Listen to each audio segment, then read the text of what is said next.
The tank, we will have to wait to find out. Tom Brady watch continues. All right, gentlemen, Stefon Diggs. Ooh, that scene got ugly. He defended, though, how he showed frustration on the sideline in the Bills' loss to the Bengals this past weekend. The wide receiver tweeted out, quote, "Want me to be okay with our level of play when it's not up to the standard? Nah, it's easy to criticize my reaction more than the result." All right, Shannon. Was this tweet inbounds or out of bounds? I think it was out of bounds, and no one is asking Stefon to be okay with losing. But I'm a firm believer that when emotion is high, logic is low. Trust me, I know. I've been there. Friday night I was there. And I think the thing is, Skip, is that, Stefon, you have to understand, sometimes you just get beat by a better team. Has that thought ever crossed your mind? You make it seem like Cincinnati snuck into the playoffs. Yeah. Like they're like a 6-10, and they got this team, they got like 4 teams to lose, and they backdoored their way into the playoffs. You do realize they're the reigning AFC champs. Yeah. And they got better. Joe Burrow is a better quarterback this year than he was last year. Chase, these guys are improving. So it's no shame in losing. But you can't show your quarterback up like that. I don't think anybody with Buffalo, because their expectations, they did everything they possibly could. I think being the general manager, he ran out and tried to retool. He's like, look, we're so close. We were 13 seconds away from being in the championship game and having it in our building. Yeah. But you win 3 straight AFC East titles, Skip. But you can't be in one breath, I'm him, when things go well, and then show this kind of emotion when things go bad. Yeah. Last year, the divisional round against Kansas City, they lost, Skip. He had 3 catches for 7 yards. Was he okay? Not playing up the standard. Was that the standard? Because you lost now. You had 3 catches for 7 yards, and you lost to Kansas City. Were you okay with that? So my question is, Skip, he had 4 catches on Sunday for 35 yards. Let's just say for the sake of argument. How many targets? Yeah, I don't know. 7 targets? No, I think it was like 10 or 11. Okay. Wasn't it 10 targets? Maybe. I don't He had have his lowest catch rate percentage of his career in Buffalo, but go ahead. So let me ask you, I want to ask Stefon this. Let's just say for the sake of argument, you still lose, but you have 8 for $145 and 2 touchdowns. Are you doing this on the sidelines? Because if you're not doing this on the sidelines, you're telling me it's more about stats than the results. We'll never know. Because I can't. You say you're okay. You know, you got a problem with my reaction, but not the results. I don't know what the results would have been. Yeah. All I know what the results are. All I can base it on what you did and what the results are. Yeah. I just believe Josh and you have a great relationship. I don't get, you actually thought Josh Allen went to the game and says, you know what, I ain't giving Stefon the ball today, man. I'm going to show we can win without him. You said he got 10 targets. Bro, it just didn't work out. But I'm just a firm believer, Skip, having been on those sidelines and those locker room in those moments, I just believe that showing up my teammate, or especially that guy, was a no-go for me. Okay, I got it. Agree with everything you said. All of the above, completely out of line. Even tweeting, it's just out of line. It's not a good look. But he had a whole day. Skip, I could see if he tweeted this right after the game. But you got a 24-hour cooling off period. Yeah. He might be another Twitter victim to me, where he's just reading so many responses, so many ads, so many mentions. Yeah. And he finally says, okay, I've had enough. I'm going to go bang, bang, bang right back at you. Okay, I'm only going to defend him on one count. Okay. That position he plays, as you well know, is the ultimate dependent position. Absolutely. Because you can't throw the football to yourself. Right.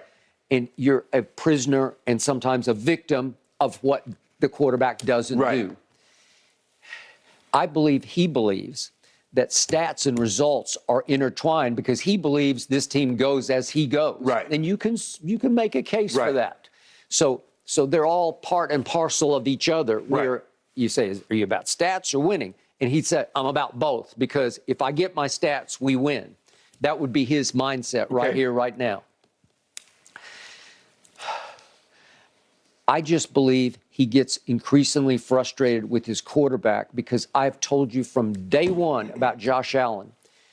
He's a little too acclaimed for me already. He's already thrust upon too high of a pedestal that he has not earned yet, because he makes sensational hard throws and he misses way too many easy throws. The routine is what Joe Burrow does, and it's why he's not that sensational to watch, because he just dealing, man. He just, whatever you give me, I'll take that, and then I'll take that, and I'll take that. And if you do give me that one up the rail, I'll throw it to Jamar up the rail. Right. But the point is, Josh will throw 2 or 3 balls a game where you just sit back and say, nobody can do that, right, except maybe Patrick. Right. But the point is that, and he throws 2 or 3 a game, you're like, why would he do that? That's what happened. So that's why he was doing this to him, right, because he felt like he was open way more times, and Josh couldn't get him the ball. And when he was open and he did throw him the football, he threw him poor balls that he couldn't get to or catch, or that they easily defended.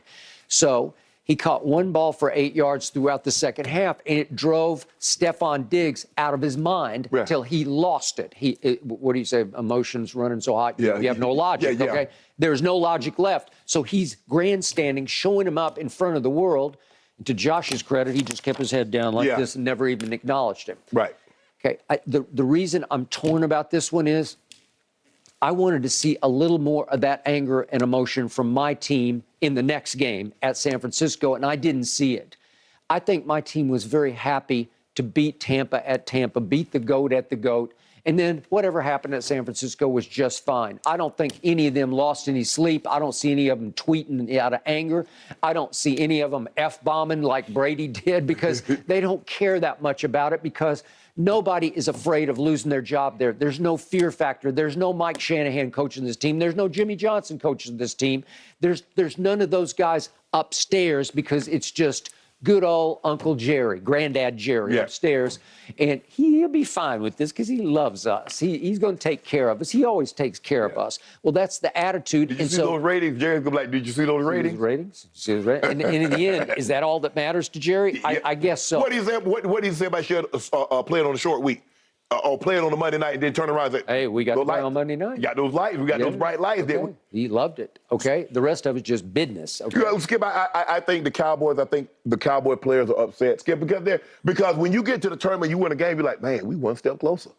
We one step closer. And then the finality of it, because it's not like like a basketball or baseball game. We got tomorrow. We got the day after tomorrow. In football, every playoff game is Game 7. You know, they say there's nothing like a Game 7. So just imagine, Tom Brady is 35 and whatever he is. He's played 40-something Game 7s. Yeah. No other player. I mean, I don't even know if there's been 40 Game 7s in the NBA Finals, and they've been playing NBA Finals for however many years. Well, that's what an NFL's. I mean, Jordan never played a Game 7. Right. Yeah, go ahead. Well, not in the NBA Finals. Yeah, right. But so, Skip, I just, look, I get it. I get the frustration level. But I think after a day to cool off, had he done this after the game, I would have been disappointed that he did it. But I kind of would have understood, because, like you said, it is so fresh, it's so raw, it's so emotional. And sometimes we do logic. We throw logic out the windows when emotion is high. Okay, I got it. So he's saying, I'm not okay with losing, and I'm fine with him saying that, but you're kind of... But that's not mutually exclusive to you. You're indicting your teammates there. Yeah. Like, you're saying they don't care? Skip, but I hate when, nobody wants to win more than I do. How do you know? What if the kicker wants to win more than you do? There's no way for you to quantify that, so you get to say, well, nobody wants to win. I'm not okay with losing. Well, who the hell is? I would like to think nobody. But he said, want me to be okay with the level of play when it's not up to our standard? Well, obviously it wasn't up to your standard. You got dominated. Yeah, because you gave us 4 catches. So up to our standard. So what about your standard? The 4 catches for 35 yards. So what about, how did Josh Allen should have said, bro, what I'm supposed to do with 4 for 35? Well, I know what he'd say back to Josh. You could have made it a lot better for me. Hey, break a tackle. Be Debo. Be A.J. Brown. Break a tackle and take it to the house. Okay, so then he's concluding that he's become the scapegoat here because you're criticizing his reaction instead of the result, which was the big L. Yeah, you lost. Yeah. But Skip, he's making it seem like the Cincinnati Bengals are so much more inferior to what Buffalo is. Bro, y'all was getting high on your own supply because everybody anointed you guys because on the first game of the season, you went to the Rams, the champs, and took them apart. And everybody said that's the best team in football. After that week, Skip, that's the best team in football. Oh, Rams, hey, book it. Rams gonna be. The Bills are gonna be there.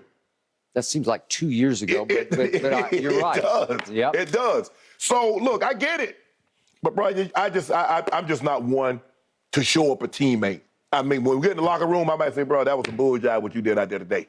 Now that ain't good enough.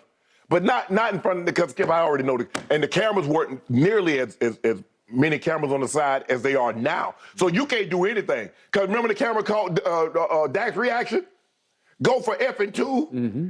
The camera, they got so many, and they just paying it.